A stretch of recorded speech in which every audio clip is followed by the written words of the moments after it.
Ladies and gentlemen, welcome back to the eye test on the road for this World Cup. We're trying to get you guys as many episodes as we can, and we felt that this was a good point to kind of sit down and record. There's no games going on at the time of recording. The round of 16 and everything before is over. We can look ahead to the quarterfinals, and we can kind of look back and analyze what have been the best stories, the best players, maybe the biggest disappointments. This is a different setting. I'm here at the Bleacher Report office here. It's a good atmosphere. Cam, I can't lie. You got to make your way here, man. Bruh, yeah, hopefully maybe, I'm thinking maybe World Cup final. Maybe I'll come back to New York. I'm expecting the streets probably be popping around there. You know what I mean? In Miami, they've just closed down the Fan Fest now because it's no longer one game. It's no longer one game every day. So I think they're just like, all right, cool. You guys had your fun. So they've closed that down. So maybe I'll pop down for the World Cup final, hopefully, man. Pop through, man. Look, let's talk. Where do you want to start with this? You want to talk about the games that we just got finished watching? Do you want to talk about the tournament as a whole? Because a lot has happened since, I think we started recording right before the third game of the group stage. And since then, a lot has happened. So where do you kind of want to take this? So much is going on. I feel like even looking at this quarterfinals right now, look at the quarterfinals. It's actually so perfectly balanced in terms of you've got four dark horses that you'd probably say. And then you got four strong nations. You got England, Spain, France, Argentina. Those are the ones that you'd have walked into the tournament and said, okay, I expect for you to be here. Yeah, and then you've got Switzerland, then you've got Belgium, then you've got Morocco, and then you've got Norway. I feel like, maybe not Belgium, but I feel like the other three, those murmurs about them, Switzerland have always been a tournament team. And I remember me and you talking about that on the eye test. They've always been a tournament team. Switzerland somehow find a way to get to quarterfinals, last 16s. And this is their first ever quarterfinal in the World Cup. But in the Euros and stuff, they've been there before. And I, for one, was not surprised to see them beat Colombia. But as I said, perfectly balanced. Four strong nations, four dark horses. We're about to have a really, really good quarterfinals. And I feel like every team has a narrative going on. You look at what's going on with France. I mean, this Paraguayan prime minister or whatever she is, I think she might have just charged Kylian Mbappe up. As if he needed any inspiration. He didn't need any more. But, if you want to put another chip on his shoulder, listen, he walked into this tournament with a chip on his shoulder. Like, oh, what? I ruined Real Madrid. All right, I'm going to show you guys when I'm not with these, man. And let's see who's really ruining what. Vinny's at home now. Let's see who's really ruining what. And then now you want to go and put another chip on his other shoulder? Oh, my goodness. I feel sorry for Morocco because he could be on some real devilish stuff, man, in that game. Then you look at England v Norway. I mean, England always have narratives around them, but then you've got the two former Dortmund boys absolutely leading the charge for their nations in Jude Bellingham and Haaland. And obviously, Haaland playing against Premier League players just has that kind of narrative around it. You look at, what's the other one? Argentina. My goodness. I saw your video that you've done that's doing the absolute rounds. We spoke about that on the phone before. I fully agree. I fully agree. I think that's actually the narrative of the tournament at the moment. And I think that's one of the only things that's actually ruining the tournament for me is the discourse around Argentina. Listen, again, I can speak probably better than you in terms of like why people hate Argentinians and stuff. And look, I'm a black guy and stuff, and I don't have any particular love for Argentina as a football team or as a nation, to be honest. But I'm not going to sit here and deny myself from seeing greatness of Lionel Messi and of a team that are doing so well over the last four tournaments to be like, oh, it's all because they're cheating. It's all because it's rigged. That's just nonsense. It's nonsense. And listen, you may laugh about it, and I was saying it to you on the phone, but this is exactly the same narrative that, in a reverse way, that happened with OKC last season. It's the OKC thing. Everything that happens is the referee. Shea Gilgeous is doing this. It's the referee. It's the referee. It's the referee. Now with Argentina, let's just ignore everything Messi and these guys are doing because ref. It's boring. It's boring. And now it's actually starting to look like people are under some form of psychosis or something, because I'm looking at these decisions and I'm like, that's not a penalty, bro. That's not a penalty. That's not a foul. Like it's like psychosis. Did you see the tweet? Did you see the tweet of Tagliafico being fouled for the penalty? Someone posted the video saying, this is the biggest corruption I've ever seen. This is highway robbery. 23,000 likes. I'm looking at the video. I'm like, this is the most obvious penalty I feel like I've ever seen in my life. I feel like I'm going crazy right now. Anything Argentina negative is a hit now, and that's the problem. It's a hit, and this is exactly the same thing as I'm saying with the NBA. Anything that is now anti-Argentina is a hit. Any decision is now a hit, and it's taking over the tournament. And we just saw one of the great comebacks: 3 goals in 13 minutes. Lies, 78th minute, Messi was looking up to the sky like this. Like, yo, grandma, it's today. It's my last day. It's my last game, grandma. To 92 minutes, 3-2 jubilation. And we're sitting here talking about refs. It's slightly dampening it things for me, but that's when you just got to close your Twitter and go about your day, innit? Yeah, bro. I was telling my boy. Excuse me, by the way, guys. My voice is gone right now. Like we just done clips for BR just before this. I told Cam, yo, take over. So excuse me if my voice is hoarse as hell right now. But I was telling my boy yesterday, basically to say, I love the World Cup because it brings the whole world together. It gets people from all over the world watching football, even if they're like a casual or if they're not into the sport whatsoever. Everyone still watches the World Cup. It's kind of like the Olympics, but in my opinion, on crack. However, I think the one thing I don't like about the World Cup is that it brings in a lot of people for 1 month only into this space, and they start talking about things from an angle or from a perspective that you just never would over a regular club season, right? People are coming in and talking about games and bringing every single thing from around the, like, societal issues or political issues. And look, I understand that all of that stuff is intertwined in football one way or another, but it just becomes so much more of a talking point during the World Cup because people that don't watch football regularly have to get involved in this now, right? Like the way I'm seeing people talk about, like, oh, Argentina's history intertwined with FIFA and what it means, bigger picture. I'm like, what are we doing here, man? Like, at the end of the day, it's still football, bro. I did a video saying Messi's the GOAT. Yeah. And a man called me a COON.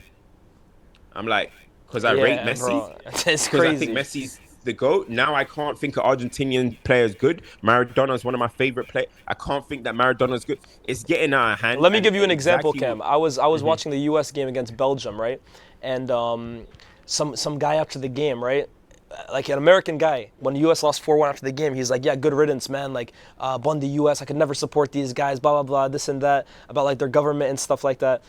And then like another guy started arguing with him who was American. He's like, bro, you can't like think about that with football. Like, we still got a lot of black players on the team and this and that. You don't, the team is not a representation of like the government or whatever. And I kind of just butted in. I was like, guys, I feel like maybe I'm a neutral here. And maybe I'm moving out of pocket, but in my opinion, if you're going to go into the World Cup and start thinking in that way, you might as well not support anybody because everybody's got their own problems, bro. Like, U.S. just lost to Belgium. You don't think Belgium have committed atrocities in their history? People are talking about France. Oh, I want to see France now win over anybody because they got a lot of like players from different backgrounds. I'm like, bro, I'm Algerian. Do you know what France did to Algeria in the 1900s? But my point is, you can't go into every single one of these games, in my opinion, and look at it purely from a political lens. Otherwise, we're not talking about sport anymore. And at the end of the day, while all of that is very, very relevant, and I'm not trying to downplay any of it, you still have to be able to enjoy the games and not bring all of that into every single conversation you have. Otherwise, it just becomes a narrative thing. And for me, sport is a bit more than that. For me, like, when it becomes that, then it gets like, listen, when it intertwines directly in your face, Lies, like the Paraguay situation, like the with the lady and stuff, right? I understand. I will talk about that. You know me, Lies. When have you ever seen me move away from a racial issue or anything? No, I always talk about it if it affects me, right? So I will talk about stuff like that because that's directly in my face. But these things, as you said, we can't now start diving into the history of everything. You know, even our governments. Listen, I'm Nigerian. You think, bro, I just came back from Nigeria. Do you know what these people were doing in? Let me not start. So we can't really start getting on that. You support who you want to support, fine, and move on from it. I don't want to be talking negatively about this World Cup because honestly, it's the best World Cup that I have seen personally. I think so too. Personally, do you think it's at that level already? I think it's at that level, Lies, bro. And now when I'm looking at the quarters, the way it's set up, the semis potentially, and the way the brackets can fall for the final, like France on one side, potentially Argentina, England, and stuff on the other side, and then Spain can meet France, and then, bro, this World Cup is different, bro. This World Cup is special. This World Cup is amazing, bro. And this is just me assuming them teams go through. Let me not disrespect anybody, but this World Cup is top. Because even if Morocco were to beat France, what? What? Yeah, You know what that I would be mean? Like the crazy. way this tournament is the way this tournament is set up, Lyes, is great. The way it's been is amazing. We just came off an unbelievable game, Argentina again.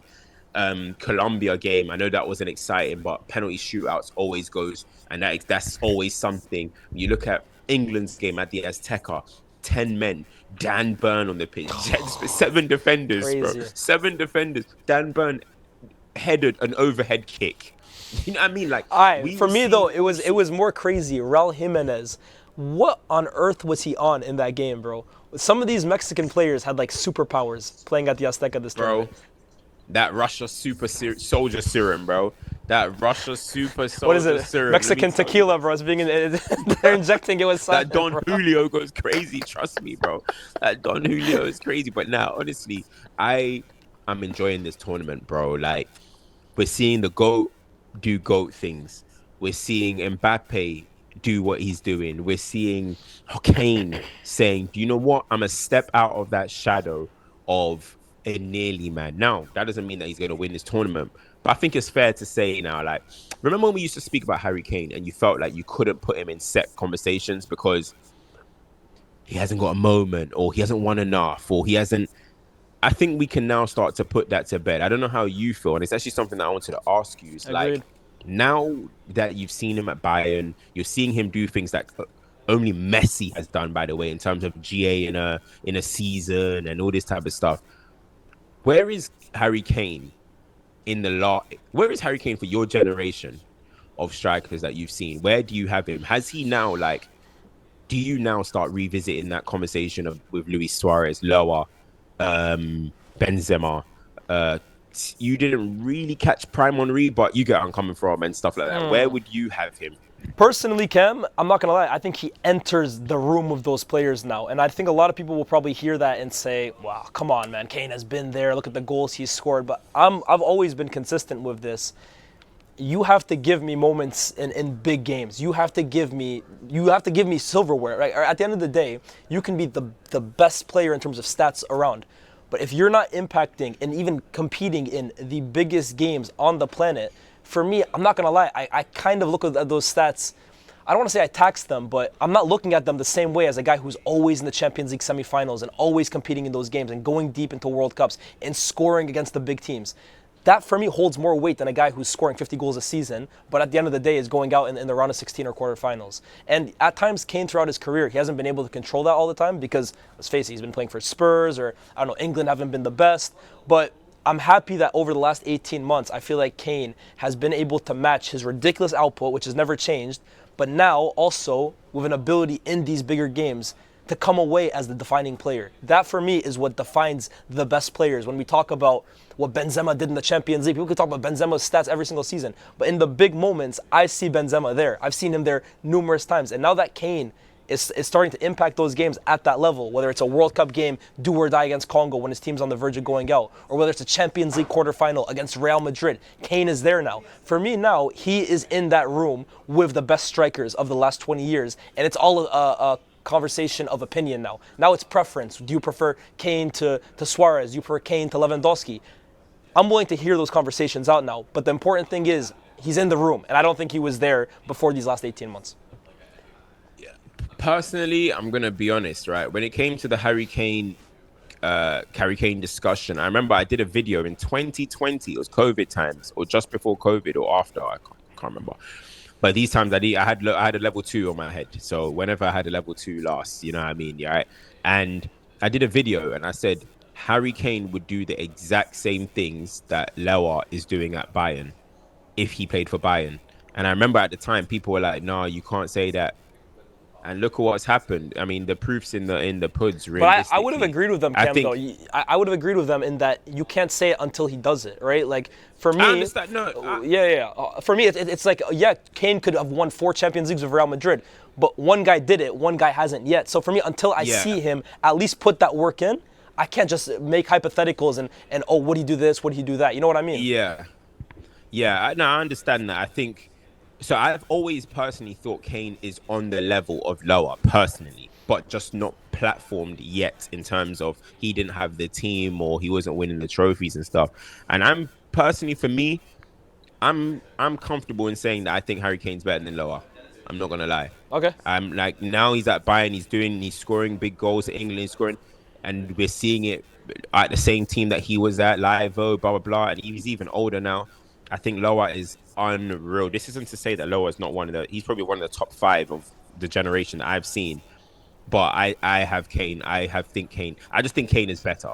Does that mean he's greater? That's like everyone else's conversation. But I think Kane is better than Loa, in my opinion. I have a personal love for how Benzema plays the game, and I don't think the way he plays can really be measured to how Kane plays. I think that's just so different, and people look at Benzema's stats and they kind of judge it against like a Kane stats, and it won't match up. But as you said, you know, he's had his moments. He scored a lot of goals. He's one of the all-time scorers in the Champions League. Blah blah blah. He's a very unique one for me, so I just have a unique love for him. I think the best of Luis Suarez, personally, for me, is better than Kane for me. And obviously, then I'm not going to go to like Henry, R9s, and all these. What about Zlatan? Like what about Zlatan? Who do you have better, Kane or Zlatan? It's crazy because consistency-wise, Kane. I actually think Kane is probably the most consistent. Him and Loa are the most consistent strikers of the generation. They every single season are putting up numbers. But Zlatan again, he's just so uniquely He's talented. also very consistent too, man. Yeah, he's so uniquely talented, but is it because of Zlatan's talent level that we still kind of walk away from Zlatan's career a little bit? Like, I feel like you could have done a little bit more. Is it kind of like the Neymar thing? Is it kind of the Neymar thing? For me, Neymar's career is less, not underwhelming, but it's tough to say because Zlatan's club career, he's won everywhere he's gone, right? Like the amount of league titles the guy has is stupid. He scores 20 goals minimum a season in the league. But it's like, for me, when I look at Zlatan's record internationally at tournaments for Sweden, I feel underwhelmed. And when I look at him in the Champions League, despite scoring a lot of goals, when I look at his knockout career and his career against big teams in the Champions League, that's what makes me feel underwhelmed. But at the same time, too, the guy has a league title almost everywhere he's been. Like every place he goes to, he wins the league. So it's tough. You know what? Like, I think, again, it's tough because, let me tell you something, right? Try and walk with me. Like, I think Zlatan is a better player in terms of he's got more ability, in my opinion. Like, his gift is greater. He's a better talent. Like, but when you look at people like Kane, and another name I'm about to say, Haaland. Yeah, well, that's where I was going to take it next. See, for me, Haaland for me is I've got him ahead of Zlatan. I said the same thing. I said the same thing, and that was really hard for me to do because Zlatan's one of my favorite players ever, bro. I love Zlatan Ibrahimovic. And I mean, I will always say from a complete footballer point of view, Zlatan for me is better than a lot of guys. But when I look now at Haaland's repertoire, when I look at his resume, when I look at the stage he's scoring goals at a freakish rate at now, for me, I don't know about you, Cam, but I said of all the things Haaland has done in his career, what he's doing right now in the World Cup for Norway is the most legendary shit he's ever done, man. 7 goals in 4 games for Norway en route to knocking Brazil out of the World Cup. I don't care how mid Brazil are these days. That's still a thing that like in 100 years we're going to be talking about the day that Haaland knocked out Brazil from the World Cup. That's like a World Cup iconic moment for me. That's stuff that, quite honestly, Zlatan just never did in his career, bro. Zlatan has 0 goals at the World Cup, and I love Zlatan, but that has to come into account eventually, bro. 7 goals, bro. If Haaland qualifies for 2 more World Cups, he's probably gonna break Messi and Mbappe's record, bro.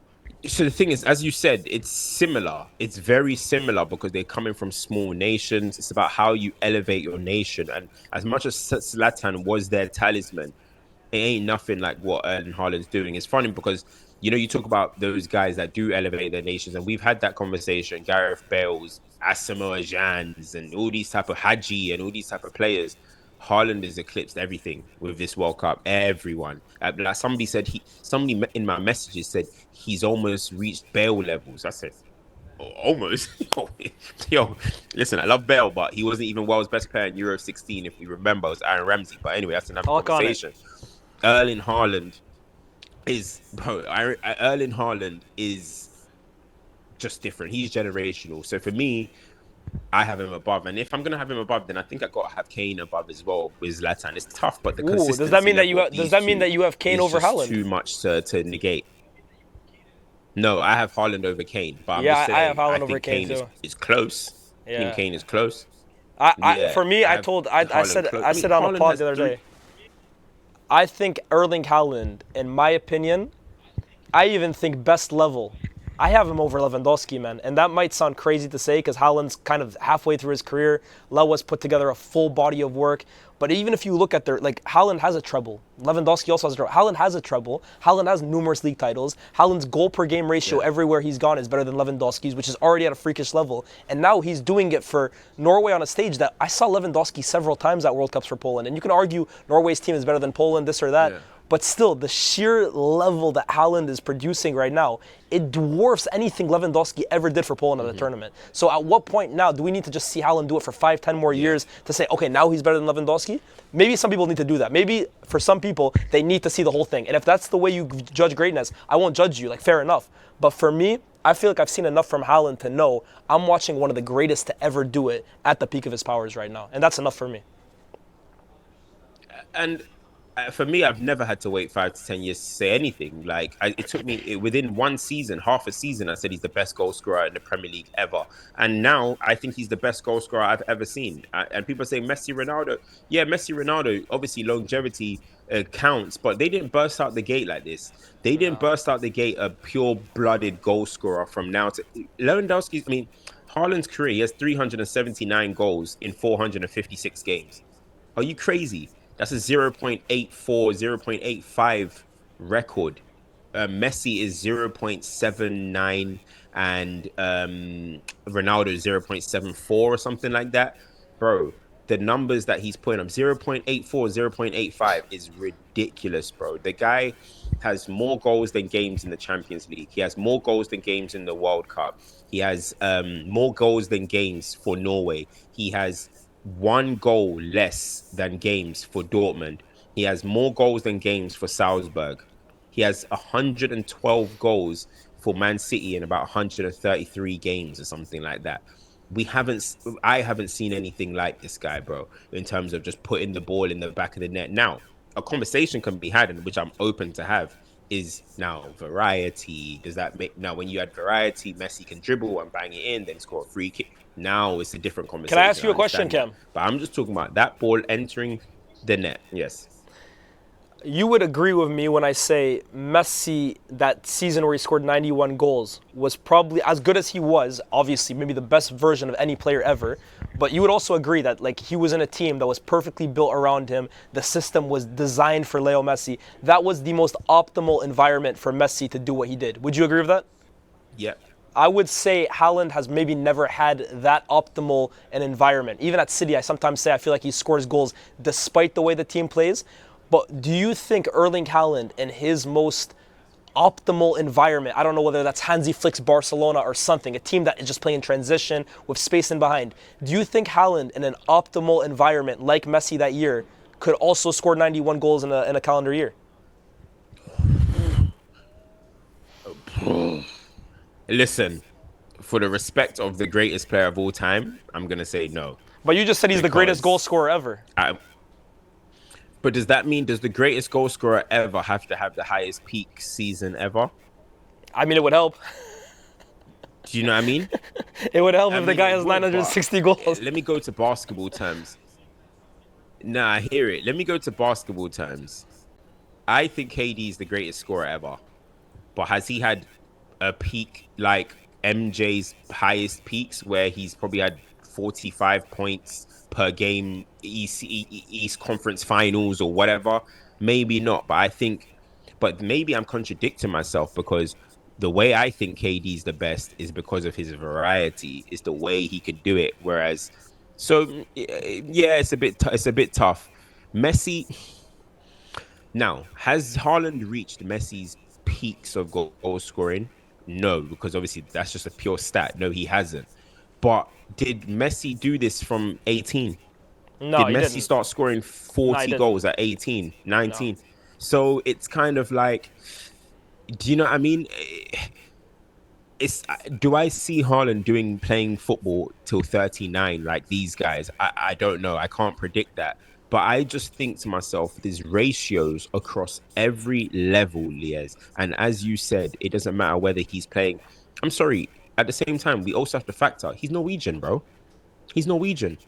Like he's scoring 62 goals in 54 games for Norway. Yeah. Like he's not doing it with Argentina when he had Carlos Tevez, Higuain, Aymar, Raquelme, all these Ortega, all these players. He didn't have that. He didn't have that. So every single level, Mulder, it doesn't matter what team he plays for, he is scoring at a crazy rate. And do you know what's the most scary thing about it, Lies? It's the fact that we still say he doesn't create his own goals. So Haaland is making. So all of a sudden now, Haaland has made every player that he plays behind a creative genius. Is that what we're saying? Everybody now behind Haaland is a creative genius. No, they're not. Because They're he doesn't not. But make that's his the own gift goals. of Haaland. So tell me Haaland how is he's scoring. Yeah, that's the gift of Thank Haaland. you. He's the Thank easiest you. player in the And world that's to a create factor that for no one because of his adds in. movement. Yeah. And nobody talks about that side of things. Nobody talks about that. Do you know how easy it would have been for Erling Haaland to walk into this tournament and say, I've got Odegaard behind me. Do you know what? One goal. Thank you very much. I got Odegaard behind me. Everybody hates Odegaard. Apparently, he only passes sideways. I don't care who he plays with. He made Jadon Sancho look like Ronaldinho for 2 seasons. Do you know what I mean? He literally did. So I'm sorry. Like for me, I just look at him and I just think to myself, like, there's just nobody like this guy, bro. There's nobody like. I don't know, man. I just think. Maybe the shout could be premature. Maybe some I can understand it, but I don't know. I was gonna say let's pivot a little bit just because we don't have too much time left. Let's talk Portugal really quickly because obviously Cristiano Ronaldo has bowed out of the World Cup, and a big favorite from the start of the tournament has really disappointed. And then if we got enough time, we'll talk about the U.S. towards the end. But let's talk Cristiano and Portugal. With Cristiano Ronaldo, it's a tough one for me because I understand the conversation around Cristiano. He's 41 years old. Is he in the way a little bit? Yes. When you think about Gonzalo Ramos coming off the bench, scoring the winner, and then getting 0 minutes in the last 16 or in the last 16 game is absolutely absurd. And poor decision making like that from Roberto Martinez ends up falling on Ronaldo's shoulders. You would think that Ronaldo, put his hand down and said, I'm not being subbed the way, it gets spoken about. So I think that is a little bit harsh as well. Like, Roberto Martinez, be a man. Drop him. It's as simple as that if you want to drop him. But I do understand people's criticisms of him. But one thing I will say is, I don't get why people are just so it's like people just want to kick this guy out of football, bro.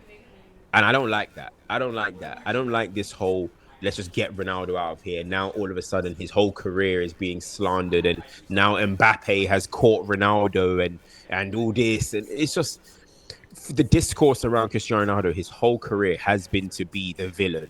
From 18, 19, when he did the wink, it began something for his career. Even before that, he was a diver, apparently, and a flashy boy. It's always been to be the villain.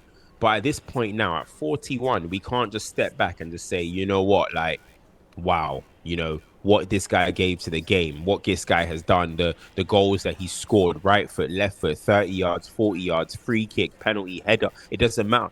We don't sit back and say to appreciate that. And I get it. Maybe you want to get out the limelight so people can appreciate you. But when you start saying it was never a rivalry with Ronaldo and Messi, what rivalry? What? So now you're just erasing my whole childhood. Now you're just erasing my whole university life. Now you're just erasing my whole college life, where I spent years and where we all spent years and years and years debating Messi with Ronaldo, and now it was never a rivalry. Oh, if you had any brain cells your whole life, it was never a rivalry. It was never a rivalry. It was never.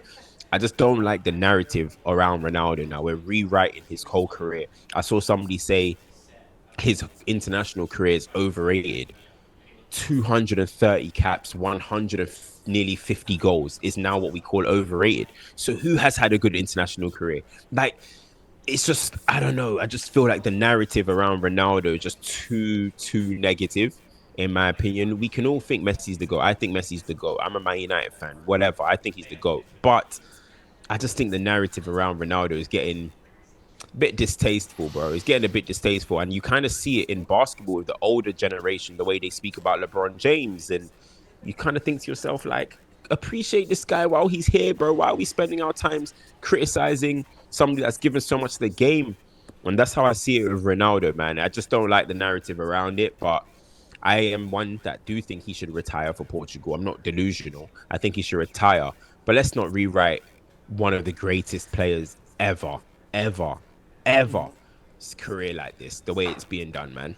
Don't you think, though, that he, by deciding to go this long, has almost given people an opportunity to rewrite his career? And this is why I always say I want the greats to go out either on top or as close to on top as possible. And it's why Toni Kroos and Zidane will never really get slandered for the latter years of their career because they retired at such a great point. I feel, and this is a part of the reason why I even wanted Messi after the last World Cup to kind of call it quits, because what more can you do? I never expected him to do what he's doing at this World Cup, but I just feel like the longer you go and the more you enter your down years, it almost just invites people to kind of, because what is it, Cam? At the end of the day, rightly or wrongly, as sports fans, you're only as good as your last game, right?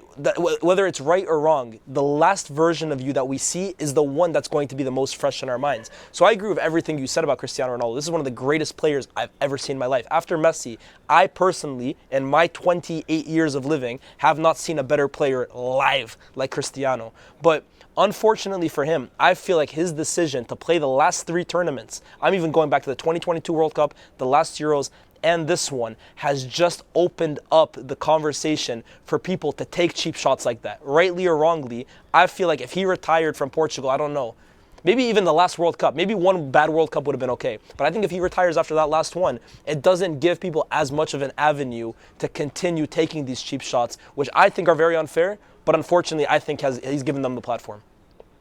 Can I ask you something, right? Go When ahead. you look at the examples that you said is Zidane and Toni Kroos, what were the 2 things that they did that you just said? They retired from the game of football, right? Yeah. They didn't say, "Oh, I'm retiring internationally." They retired from the sport. Yeah, they left early. Firstly, Kroos, legend, but you didn't inspire generations like Cristiano, right? So I can't put Kroos in there. Zidane, I hear it. He said, "Listen, I'm going to go out on the right time." But that's not the conversation, Cam. We're talking. We're talking about just how you're remembered. It's not about your legacy or whatever. It's just what's the lasting memory of these players. It's them playing at a great level. No, but what I'm saying is, if, for example, what I'm saying is, them 2 retired from football. I think, well, now we won't know because, again, we're doing hypotheticals here, but I think we all know Ronaldo wants 1,000 goals. We all know that. He wants 1,000 goals. Do you think if Ronaldo retired from Portugal in 2021, before the 2022 World Cup, but continued still playing till 2026, scoring goals in Saudi or whatever, do you not think that at one point they would have just said, "Yo, we want you to come out of retirement"? I don't think they retired from football. They didn't retire from international football. They retired from football. And Zidane retired from football, international football, and they begged him back. So I don't think, even if Ronaldo retired in 2021 and said, "Okay, I'm done," and just continued playing in Saudi, scoring goals, trying to get his 1,000 goal, I think they would have called him back, bro. I think they would have. I don't think Ronaldo can be playing football, just be Ronaldo, who he is, what he means to Portugal, how much he inspires generations of everyone, can just be in the wilderness at 35, Well, 36, then 37, that's the problem, and bro. Portugal are not playing him. I just don't see that. Then that's the big problem. Then, if that's the case, then Cristiano should. This World Cup for me personally, it kind of felt like it became more about Cristiano than it actually did about Portugal. Like the idea that you can't drop Cristiano because what he means and what he's done for Portugal, that always keeps rearing its head. Like it can't be Cristiano's fault. What about Bruno and Vitinha and Neves? Like these guys are players at the peak of their powers, and yes, that therefore means that they have more pressure. But if I see these guys throughout the year balling the way they are, and then when they go enter a stage where they're forced to create for a 41-year-old and they struggle to do so, and he gets none of the blame for it. I mean, I don't say none of the blame because a lot of the media is kind of getting at him. I don't know. This World Cup, it just felt like more than it has ever been.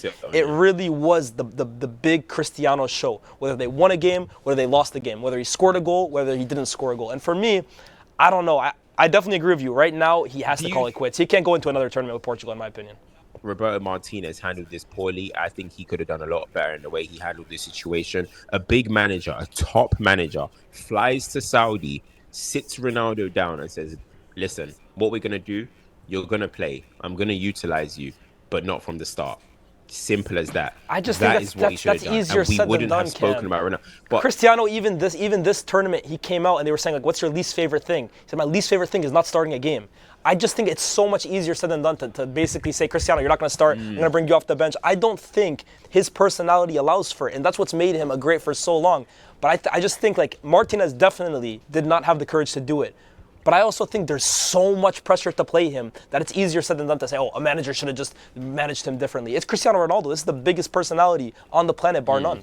well, we got to look and see what Portugal do now because, you know, a lot of these people that are anti-Ronaldo or whatever fence you sit on, both parties, you know, some people say Ronaldo, Portugal are nothing without Ronaldo. Don't let Portugal go and win without Ronaldo. And, hey, Bruno, Vitinha, you, man, hey, you guys better turn into something special when Ronaldo goes because if it's all Ronaldo's fault now, let's see what you guys do without Ronaldo. So I'm curious to see how Portugal are going to look post Cristiano Ronaldo. They're going back to Helder Postiga and Paletta days, it seems.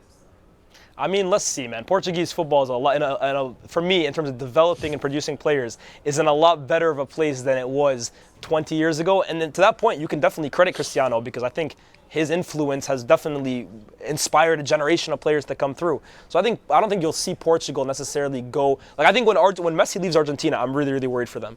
I think Portugal, to be fair, they have enough of a talent pool that they should still be qualifying for tournaments and still be at minimum around a 16 quarterfinal team, which is what they've been, by the way, for the last few World Cups. It's not like they're going to finals and semifinals of those World Cups. But yeah, man, I towards the end of the tournament, I really stopped talking about Cristiano because similar to what you said, he's going to retire when he wants to. There's no point in me kind of beating a dead horse, whether I think he should be playing or not.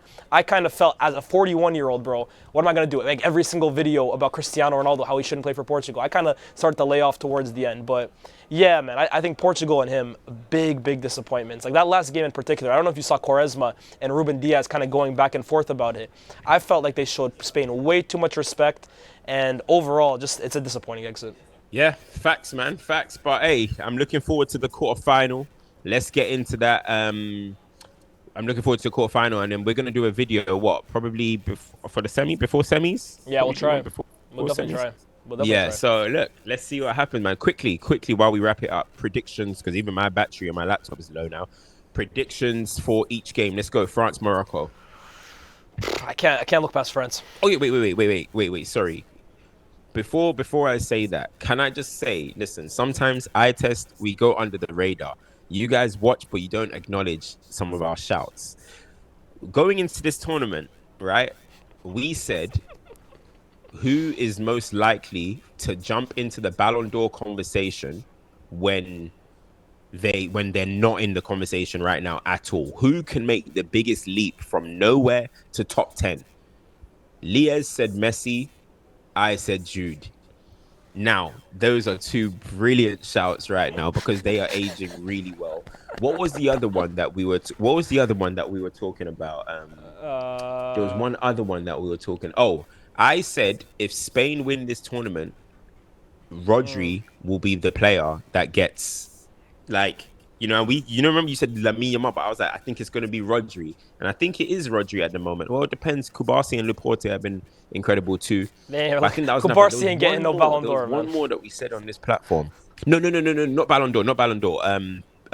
Like potential player of the tournament shouts. Yeah. But anyway, my battery is going. So France, Morocco. You're going who? France. You're going France. I'm gonna go France. I'm gonna go France. All right. I just feel like not all the favorites are gonna go through. One is gonna drop, and if it's anyone, it's not France. As much as I like Morocco, it's not France. I don't think so. Morocco, good. Yeah, you know what? All right, Spain, Belgium. I gotta go Spain. Yeah, Spain, just about. England, Norway. You're just gonna go with the big teams, innit? I'm going England. I'm going England as well. And Switzerland, Argentina. Is this the one that's tickling you a little bit?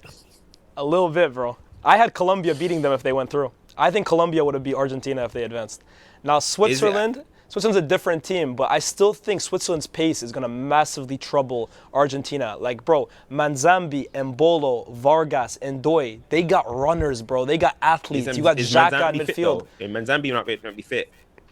If he's not fit, that's a big loss. But I think Switzerland have the weapons to hurt Argentina, and more importantly, I don't like the lineups that Scaloni has been putting out, man. The other game, 4 central midfielders. They need more dynamism, man. What I keep telling you, bro, Cam. Every time we speak, I keep telling you, football is a young man's sport unless you're Messi. Argentina got too many ball to feet guys, too many guys who go side to side, not enough running in behind, and I think up to this point, that's been their biggest weakness. So they got to change it up. I'm gonna go Argentina as well. I have them going to the final actually. So from the start, I had them I going to got the England. final. I So got I've got to England go stick to the with it. final. But anyway, guys, listen.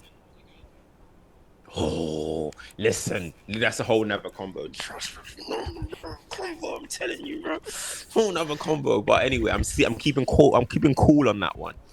But listen, guys, it's over. Obviously, we're gonna be back for the semi-finals. Make sure you like, make sure you share, make sure you subscribe, turn the notifications on. Of course, follow both our channels, follow our Instagrams, all socials, and shout out to BR for powering the podcast, of course.